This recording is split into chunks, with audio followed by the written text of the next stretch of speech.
ಸ್ನೇಹಿತರೆ, 2025 ವರ್ಷ ಕಳೆದು 2026 ವರ್ಷ ಇನ್ನೇನು ಆರಂಭವಾಗುತ್ತಿದೆ. ಜನವರಿ 1, 2026ರಿಂದ ದೇಶಾದ್ಯಂತ ಪ್ರಮುಖವಾಗಿ ಈ 4 ನಿಯಮಗಳು ಜಾರಿಗೆ ಬರ್ತಾ ಇದೆ. ಜನವರಿ 1, 2026ರಿಂದ ಜಾರಿಗೆ ಬರುತ್ತಿರುವ ಈ 4 ಹೊಸ ನಿಯಮಗಳು ನೇರವಾಗಿ ಜನರ ಮೇಲೆ ಪರಿಣಾಮವನ್ನ ಉಂಟು ಮಾಡಲಿದೆ. ಹಾಗಾದರೆ ಜನವರಿ 1, 2026ರಿಂದ ದೇಶಾದ್ಯಂತ ಜಾರಿಗೆ ಬರುತ್ತಿರುವ 4 ಹೊಸ ನಿಯಮಗಳು ಏನು ಅನ್ನೋದರ ಬಗ್ಗೆ ಸಂಪೂರ್ಣ ಮಾಹಿತಿಯನ್ನ ಈ ವಿಡಿಯೋದಲ್ಲಿ ನಾವು ನಿಮಗೆ ತಿಳಿಸಿಕೊಡ್ತೀವಿ. ಅದಕ್ಕೂ ಮುನ್ನ ನೀವಿನ್ನು ನಮ್ಮ ಚಾನಲನ್ನು ಸಬ್ಸ್ಕ್ರೈಬ್ ಮಾಡಿಕೊಂಡಿಲ್ಲ ಅಂದರೆ ಈಗಲೇ ಸಬ್ಸ್ಕ್ರೈಬ್ ಮಾಡಿಕೊಳ್ಳಿ ಹಾಗೂ ಈ ಮಾಹಿತಿಯನ್ನು ಪ್ರತಿಯೊಬ್ಬರಿಗೂ ಶೇರ್ ಮಾಡಿ. ಸ್ನೇಹಿತರೆ, ಮೊದಲನೇದಾಗಿ ಆಧಾರ್ ಕಾರ್ಡ್ ಮತ್ತು ಪಾನ್ ಕಾರ್ಡ್ ಲಿಂಕ್ ಮಾಡಲು ಡಿಸೆಂಬರ್ 31 ಕೊನೆಯ ದಿನಾಂಕವಾಗಿದೆ. ಜನವರಿ 1ರಿಂದ ಪಾನ್ ಕಾರ್ಡ್ ಮತ್ತು ಆಧಾರ್ ಕಾರ್ಡ್ ಲಿಂಕ್ ಮಾಡುವವರು ಕಡ್ಡಾಯವಾಗಿ 1,000 ರೂಪಾಯಿ ದಂಡವನ್ನು ಪಾವತಿ ಮಾಡಬೇಕು. ಜನವರಿ 1ರಿಂದ ಪಾನ್ ಕಾರ್ಡ್ ಮತ್ತು ಆಧಾರ್ ಕಾರ್ಡ್ಗಳನ್ನು ಲಿಂಕ್ ಮಾಡದಿದ್ದರೆ ಅಂತವರ ಪಾನ್ ಕಾರ್ಡ್ಗಳನ್ನು ನಿಷ್ಕ್ರಿಯ ಮಾಡಲಾಗುತ್ತೆ. ನಿಷ್ಕ್ರಿಯವಾದ ಪಾನ್ ಕಾರ್ಡ್ ಬಳಸಿಕೊಂಡು ಯಾವುದೇ ರೀತಿಯ ಹಣಕಾಸಿನ ವಹಿವಾಟುಗಳನ್ನು ಮಾಡಲು ಸಾಧ್ಯವಾಗುವುದಿಲ್ಲ.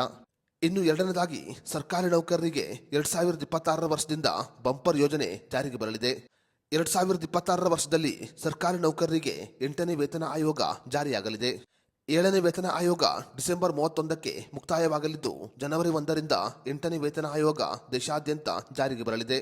8ನೇ ವೇತನ ಆಯೋಗ ಜಾರಿಗೆ ಬಂದ ನಂತರ ಸರ್ಕಾರಿ ನೌಕರರ ಸಂಬಳ ಮತ್ತು ಪಿಂಚಣಿಯಲ್ಲಿ ಗಣನೀಯವಾಗಿ ಏರಿಕೆಯಾಗಲಿದೆ. ಇನ್ನು ಮೂರನೇದಾಗಿ ಜನವರಿ 1, 2026ರಿಂದ ಕೆಲವು ವಾಹನಗಳ ಬೆಲೆಯಲ್ಲಿ ಭಾರಿ ಪ್ರಮಾಣದಲ್ಲಿ ಏರಿಕೆಯಾಗಲಿದೆ. ಟಾಟಾ ಮೋಟಾರ್ಸ್ ಆಗಿರಬಹುದು, BMW ಆಗಿರಬಹುದು, ನಿಸ್ಸಾನ್ ಆಗಿರಬಹುದು, ಹೀಗೆ ಎಲ್ಲಾ ರೀತಿಯ ವಾಹನ ಕಂಪನಿಗಳಾಗಿರಬಹುದು, ಈ ಎಲ್ಲ ಕಂಪನಿಗಳ ವಾಹನಗಳ ಬೆಲೆಯಲ್ಲಿ ಸುಮಾರು 3% ವರೆಗೆ ಏರಿಕೆಯಾಗುವ ಸಾಧ್ಯತೆ ಇದೆ. ಅದೇ ರೀತಿಯಲ್ಲಿ ಬೈಕ್ಗಳ ಬೆಲೆಯಲ್ಲಿ ಕೂಡ ಸುಮಾರು 3% ಏರಿಕೆಯಾಗುವ ಸಾಧ್ಯತೆ ಇದೆ ಅಂತ ಮಾಧ್ಯಮ ಮೂಲಗಳಿಂದ ತಿಳಿದು ಬಂದಿದೆ.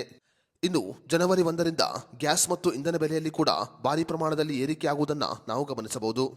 ಜನವರಿ 1ರಂದು LPG ಆಗಿರಬಹುದು, CNG ಆಗಿರಬಹುದು ಅಥವಾ PNG ಆಗಿರಬಹುದು ದರಗಳಲ್ಲಿ ಪರಿಷ್ಕರಣೆಯನ್ನು ಮಾಡಲಾಗುತ್ತೆ. ಮೂಲಗಳಿಂದ ತಿಳಿದು ಬಂದಿರುವ ಮಾಹಿತಿಯ ಪ್ರಕಾರ ಜನವರಿ 1ರಂದು LPG ಗ್ಯಾಸ್ ಬೆಲೆಯಲ್ಲಿ ಸುಮಾರು 50 ರೂಪಾಯಿ ಏರಿಕೆಯಾಗುವ ಸಾಧ್ಯತೆ ಇದೆ.